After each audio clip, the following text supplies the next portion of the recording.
Finanze comunali al limite. A Vigo d'Arzere si stima il 14% in meno di trasferimenti a causa della manovra del governo. Il sindaco Francesco Vezzaro, anche se a malincuore, giovedì prossimo chiuderà l'anagrafe.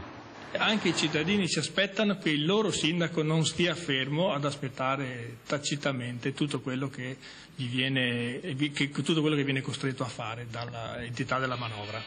Lo Stato ha scaricato tutto sui comuni senza darci gli strumenti per amministrare, dice Vezzaro.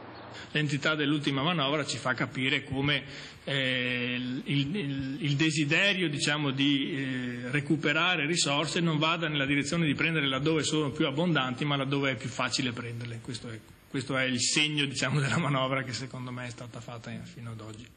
A Rubano la Giunta ha già operato tagli per 500.000 euro alle spese correnti, con ricadute sul sociale, la cultura e i trasporti, ma le richieste di aiuto sono in aumento da parte delle famiglie in crisi.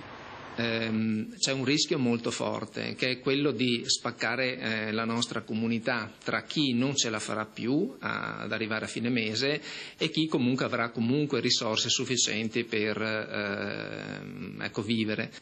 Il presidente del Veneto Zaia si schiera dalla parte di sindaci e presidenti delle province. I tagli, precisa, vanno fatti in altre direzioni.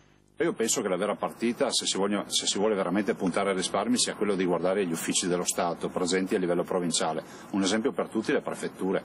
Io penso che si possa avviare un progetto di razionalizzazione, anche lì veramente risparmiando, ma risparmiando sul serio.